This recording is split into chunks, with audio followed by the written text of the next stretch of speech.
সবকিছু শেষ হওয়ার পরে জীবন যখন দ্বার প্রান্তে এসে ঠেকলো, আমি দৌড়েই নিছিলাম এই জায়গায় আমার শেষ, এর আর কোনো শুরু নাই। জীবন এখন এমনিই যাইব, আমি আর কখনো মন খুলে আসতে পারবো না। আমার কোনো শখ আহ্লাদ জাগবো না, কোনো শখের মানুষ থাকবো না। যেই খুশি, যেই উচ্ছলতা আমার জীবনে ছিল, ওইটা তো ধুলাই মিশে গেছে। এখন যতটুকু আছে শুধু নিজেরে বাঁচায় রাখার তাগিদ। উপরওয়ালার কাছে এতটুকুই চাওয়ার ছিল, যতদিন বাইসা থাকি দিন যেন কোনোভাবে পার করে।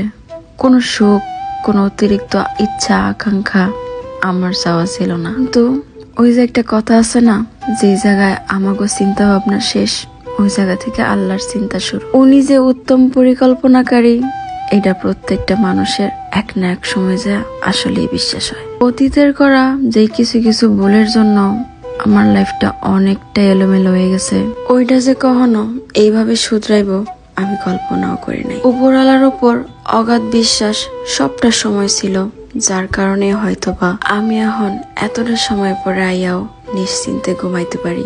যত রাত আমি জায়গা চোখের নিচে যে কালিগুলো আমার জমছিল, বুকের ভেতরে যে চাপা কষ্টগুলো আমার ছিল, এতটা সময় পরে আয়া ওইটা যে এইভাবে নিমিষ হয়ে যাইব আমি একদমই ভাবি নাই। আমাগো জীবনে অনেক মানুষের লগে আমাকে দেখা হয়, প্রথম সময় ভাল লাগা কাজ করে, ভালোবাসাও জাগে। ক্ষণিকের ওই মোহরে আমরা সারা জীবনের ভালোবাসা ভাইবা নেই।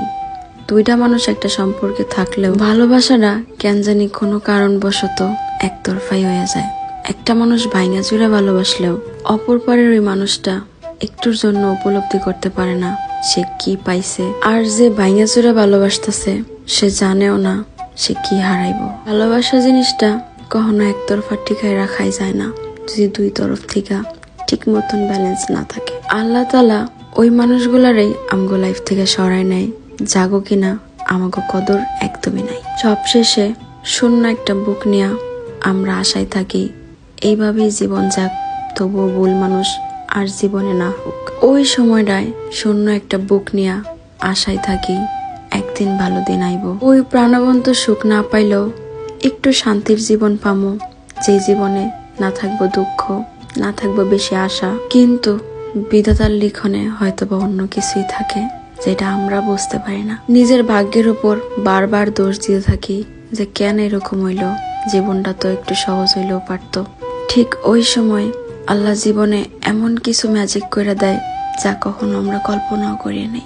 ধৈর্য, সময়ের অপেক্ষা, সবর, এই জিনিসগুলা যে জীবনে কত বেশি মায়না রাখে, হয়তোবা অতীতের পাওয়া কষ্টগুলা না এলে জীবনে উপলব্ধি করতে পারতাম না। প্রত্যেকটা মানুষের জন্যই বিধাতা কাউরে না কাউরে রাখছে, যাই কিনা তার এক্সপেকটেশনের থেকেও বেশি, তার অতীত থেকেও বেশি তার সুখে রাখবো। আল্লাহ তাআলার উপরে কখনো নারাজ হইতে নাই, ভাগ্যের উপরেও কখনো নারাজ হইতে নাই, কারণ আল্লাহ তাআলা জানেন আমাগো জন্য কোনটা শ্রেয়। তুমি তোমার অতীতে যত বেশি কষ্ট পাইছো, একটু ধৈর্য ধরো, তোমার ভবিষ্যৎ, তোমার বর্তমান তার থেকেও মধুর। যেই ভালোবাসা, যেই এফোর্টস, যেই লয়ালিটি তুমি অন্য ভুল মানুষরে দিছ, তার থেকে দ্বিগুণ পরিমাণ ভালোবাসা, যত্ন তোমার জীবনে আইব, যা তুমি কল্পনাও করো নাই তার অধিক তুমি পাইবা। তাড়াহুড়াবশত কখনো ভুল সিদ্ধান্ত নিতে যাইও না, কারণ আল্লাহ তাআলা বলেন যত বেশি সবর তুমি করবা, নিজের ভিতরে চাপা কষ্টগুলা যত আঁকড়াই ধরে থাকবা, তার থেকে উত্তম ফল তুমি এই জীবনেই পাইবা। ঠইকা গিয়েও তুমি জিতা যাইবা, আর সে তোমার ঠকাইয়াও হাইরা যাইব। তাই শুধুমাত্র উপরওয়ালার উপর বিশ্বাস রাখো, তোমার জীবনেও কেউ আইব যে তোমার থেকে তোমারে আরো বেশি ভালোবাসবো।